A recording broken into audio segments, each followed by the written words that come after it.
Alors depuis 1997, l'Église a institué le 2 février la journée mondiale de la vie consacrée. Pourquoi le 2 février? Parce que 40 jours après sa naissance, Jésus a été présenté au temple. Alors c'est le jour de la présentation de Jésus au temple, c'est ce jour que l'Église a choisi pour se rappeler de ce don extraordinaire qu'est la vie consacrée. C'est-à-dire ces hommes et ces femmes qui aujourd'hui, au milieu de nous, sont prêtres, religieux, religieuses, qui ont tout donné pour le Christ dans leur cœur, dans leurs forces humaines, au service de l'Évangile et pour annoncer le royaume qui vient. La vie consacrée, c'est un cadeau. C'est un cadeau non seulement pour celui qui la reçoit, par exemple pour moi qui suis prêtre, mais aussi pour toute l'Église et pour tout le monde. Pourquoi c'est un cadeau? Parce que c'est un don de Dieu qui nous rappelle, qui nous donne son amour. Pour ceux parmi vous qui êtes baptisés, vous vous rappelez que la première consécration, c'est notre baptême. On pourrait dire que nous sommes tous consacrés à l'image de Jésus pour aimer et pour être aimés. Et puis, parmi les baptisés, il y en a qui choisissent, par appel de Dieu, un chemin particulier en choisissant une consécration dans le célibat, un célibat consacré.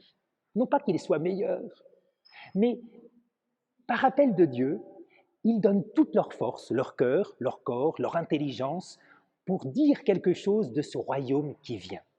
Alors la vie consacrée, c'est source de joie pour celui qui a été comme choisi par Dieu pour vivre de sa grâce et pour la transmettre. Il n'y a aucune consécration à la vie religieuse qui ne soit pas source de joie. Et on peut se souvenir de Jean-Baptiste qui disait « Telle est ma joie, elle est complète. Il faut que moi, je diminue et que lui, il grandisse. » La personne consacrée, elle donne quelque chose de sa vie, de ses pensées, de son existence au Seigneur, pour que lui, il le donne à tous. Source de joie, source aussi d'une fécondité à travers la disponibilité des personnes consacrées. Le prêtre, la religieuse, le moine, toutes ces personnes vont se rendre d'une certaine façon disponibles pour que le Seigneur se serve d'eux, pour dire quelque chose du royaume, et à travers leur charisme, ces charismes qu'ils reçoivent de leur communauté religieuse, de leur institut religieux, mais aussi leur charisme personnel, eh bien, ils puissent être utiles pour le monde et pour l'Église. J'aimerais dire enfin que la vie consacrée a beaucoup à voir avec le travail de l'Esprit Saint dans le cœur de l'Église et de tout homme. Ceux qui perçoivent cet appel à la vie consacrée sont comme sensibles à une petite voix de l'Esprit Saint qui un jour aussi, dans la vie de Jérémie, le prophète Jérémie dans l'Ancien Testament, avait pu dire « Tu m'as séduit, Seigneur, et je me suis laissé séduire. » Oui, parce que à travers la vie consacrée, le Seigneur dit à ceux qu'il choisit pour cet appel spécifique, mais aussi à tous « Je t'aime ». La vie consacrée nous dit le primat de l'amour.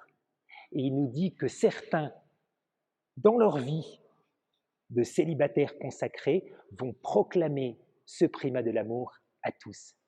Alors que cette fête de la vie consacrée soit pour nous l'occasion de réfléchir à notre propre vocation. Et si tu es jeune, n'aie pas peur d'entendre l'Esprit Saint qui travaille en toi et qui peut-être va te permettre de cheminer et d'entendre cette voix à consacrer toute ta vie pour l'annonce de la bonne nouvelle.